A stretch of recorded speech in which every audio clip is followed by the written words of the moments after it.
ఒక పక్క double engine సర్కార్ అంటే ఏంటి? డబుల్ ఇంజిన్ సర్కార్ అంటే సంక్షేమం ఒక ఇంజను, డెవలప్మెంట్ ఒక ఇంజను. ఈ రెండు ఇంజిన్లు ఉంటే ఆంధ్రప్రదేశ్ ఆర్థికంగా అభివృద్ధి చెందితే సంక్షేమ పథకాలు ఇస్తారు. అప్పులు చేసి కాదు సుమా. ఒకటి చెప్తున్నాను, ఈ ముఖ్యమంత్రి కొత్తగా టైటిల్ యాక్ట్ ఒకటి తెచ్చాడు. అంటే భూములు రిజిస్ట్రేషన్ ఉన్నా కొత్తవి చేసుకున్నా మన తరతరాలుగా భూములు మనకు వచ్చినా ఉండేటువంటిది కూడా జగన్మోహన్ రెడ్డి పేరులో పెట్టాలంట. ఎందుకంటే ఈయన ప్రభుత్వాన్ని తాకట్టు పెట్టి అప్పులు తెచ్చాడు. మనము తాకట్టు ఇచ్చిన ఆస్తి మనం అప్లై చేసుకోకుంటే 3 నెలల్లో అది ప్రభుత్వ స్వాధీనం అవుతుందంట. అది ప్రభుత్వ స్వాధీనమైతే దాని పొగవ పెట్టి ఈయన అప్పులు తీసుకొని వచ్చేదానికి ఆయన వేసిన ప్లాన్ ఎంత మూర్ఖంగా, ఎంత దోపిడిదారి తనముందో ఒక్కసారి ఆలోచన చేయాలని చెప్పేసి మీకు తెలియజేస్తున్నాను. ఎందుకంటే ఇంకా పెద్దలు రాజ్నాథ్ సింగ్ గారు మాట్లాడాలి. నేను ఒక్కటే రాజ్నాథ్ సింగ్ ని I'm requesting Rajnath ji sir, हम इधर एनडीए जीते तो मोदी जी प्रधानमंत्री हो जाएगा, वो जगनमोहन रेड्डी एमपी जीते तो क्या करेगा सर? किसको मदद करेगा? ये जवाब जगनमोहन रेड्डी लोग को देना। हम जीते तो प्रधानमंत्री की सपोर्ट करेगा ये कूटमी, तेलुगुदेशम, जनसेना, बीजेपी है तो ये एनडीए लोग जीते तो प्रधानमंत्री नरेंद्र मोदी हो जाएगा। आपको वो किसको सपोर्ट करेगा बोलो ना, लोग को बोलो, बोलने के बाद वोट पूछो। ఇది జగన్మోహన్ మనము కూటమి గెలిస్తే ప్రధానమంత్రి నరేంద్ర మోడీ గారు అవుతారు. ఆయన గెలిస్తే వాళ్ళ ఎంపీలు గెలిస్తే ఎవరికి సపోర్ట్ చేస్తాడు అని చెప్పే నువ్వు పార్లమెంట్ ఓట్లు అడగాలని చెప్పేసి నేను ఈ సభాముఖంగా తెలియజేస్తున్నా. ఒక్కటి చెప్తున్నా, నేను ఒక్క అవకాశం అనకాపల్లి సీఎం రమేష్ అంటే ఏంటి చేసి చూపిస్తాను. ఎందుకంటే నాకు భారతీయ జనతా పార్టీలో పెద్దలు అందరూ తెలుసు, ఎనీ కార్పొరేషన్ ఎండీలు కానీ సెక్రటరీస్ కానీ అందరికీ తెలుసు ఏ విధంగా చేస్తే అనకాపల్లి అభివృద్ధి అవుతుందో తెలిసిన వాడిని. కాబట్టి మీరు అందరూ భారీ మెజారిటీతో ఫస్ట్ మొదటి ఓటు కమలం గుర్తుకిస్తారు. ఆ కమలం గుర్తుకి మీరు ఓటు వేయాలి.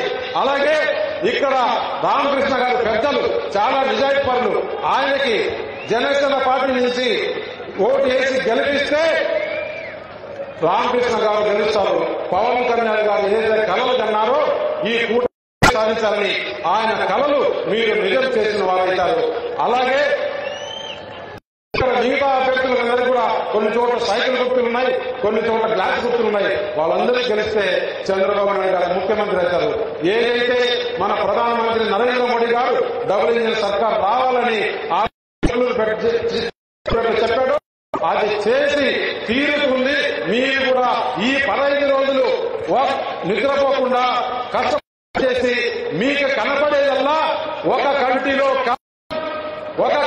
కమలం, ఇంకో కంటిలో సైకిల్, ఇంకో కంటిలో గ్లాసు, ఇవే తప్పితే వేరేది కనపడకుండా మీరు 15 రోజులు పనిచేసి మీరు అతి భారీ మెజారిటీతో గెలిపిస్తే కేంద్రంలో అనకాపల్లి ఏ అభివృద్ధి కావాలన్నా నేను గట్టిగా మీ తరఫున పోరాడి సాధించి తెలియజేస్తూ ఈ అవకాశం ఇచ్చిన పెద్దలకి ధన్యవాదాలు చేస్తూ ఒక్కసారి నరేంద్ర మోడీ, చంద్రబాబు నాయుడు, పవన్ కళ్యాణ్, రాజ్నాథ్ సింగ్ జీ, థ్యాంక్ యూ. జై శ్రీరామ్, జై జై శ్రీరామ్. ఇప్పుడు మనం ఎప్పుడు చూస్తున్నా మన ప్రియత మాజీ ఉత్తరప్రదేశ్ ముఖ్యమంత్రి, ప్రస్తుతం రక్షణ శాఖ మంత్రిగా ఉండి మన రాజ్నాథ్ గారు మనను ఉద్దేశించి ప్రసంగిస్తారు. बोलिए भारत माता की जय. Very good. Candidate from MP, candidate from this constituency, three Parmeshwar, and a very contesting candidate, Mr. Chetendra Ayana Patul, and Next, MLA contesting candidate from Anakapalli Assembly, Janasena candidate, Sri Koratala Ramakrishna Garu. Local.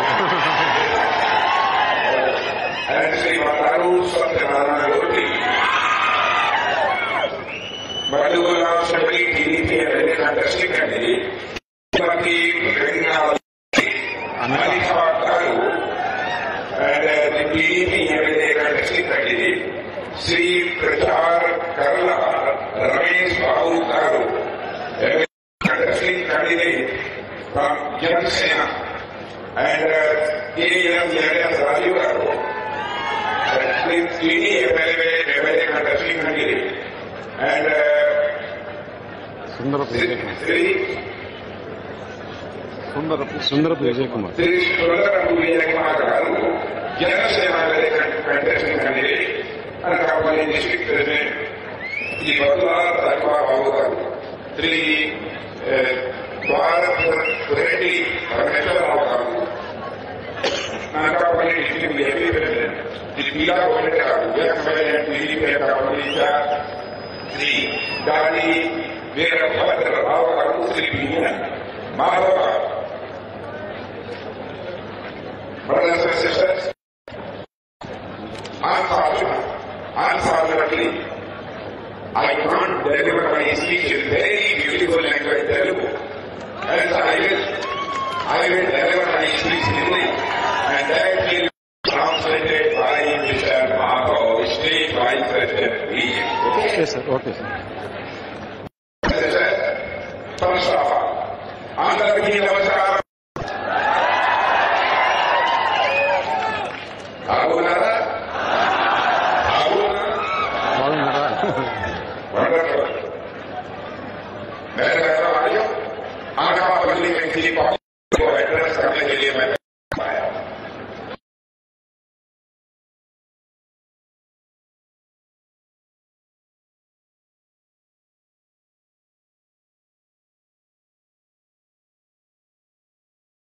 CM Ramesh और उनके साथ हमारे सारे मेरे candidate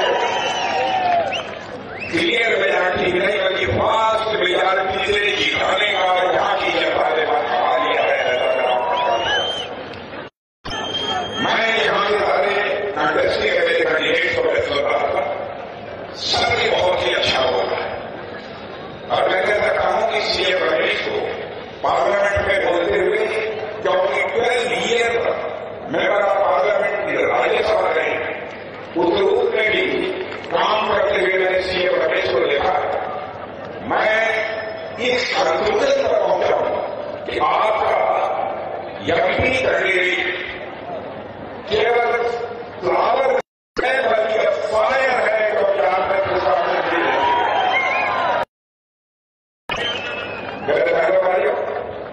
Modi ji की leadership में हमारा देश किस तरीके से आगे बढ़ रहा है, इसे ज्यादा बताने की जरूरत नहीं है। आप सबको इसका एहसास होगा। आप सबको मालूम है कि आज से 10 वर्षों पहले हमारे भारत के जब लोग दुनिया के दूसरे देशों में जाते थे तो भारत की बातों को फोरम पर सीरियसली लिया जाना चाहिए, नहीं लिया जाता था। लेकिन भारत का स्पेस सारी दुनिया में इतना बढ़िया है कि आज भारत के लीडर ग्लोबल फोरम पर बोलता है तो सारी दुनिया कान खोलकर सुनती है कि भारत बोल क्या रहा है। यह भारत की हैसियत बनी है। అందరికీ నమస్కారం. నేను మొదటిసారి అనకాపల్లి వచ్చాను. నేను అనకాపల్లిలో మీ అందరి ఉత్సాహాలు, మీ అందరి ఉత్సాహం చూస్తే నాకు ఒక విషయం తప్పకుండా అర్థమవుతుంది. ఇక్కడ పోటీ చేస్తున్న సీఎం రమేష్ గారు అలాగే మిగతా అసెంబ్లీ క్యాండిడేట్స్ అందరూ కూడా అత్యధిక మెజార్టీలో గెలుస్తారు. వారు గెలుపు గ్యారెంటీ అయ్యింది. అలాగే సీఎం రమేష్ గారు గత 12 సంవత్సరాల్లో రాజ్యసభలో పనిచేశారు. ఆయన పనితీరు నేను ప్రత్యక్షంగా చూశాను. అనేక విషయాల పట్ల ఆయన మాట్లాడే తీరు చూశాను. అనేక రకాల విషయాల్ని పరిష్కరించిన తీరు చూశాను. ఆయన పుష్పలో డైలాగ్ మనందరికీ తెలుసు. పుష్ప అంటే ఫ్లవర్ కాదు, ఫైర్. CM Ramesh guarantee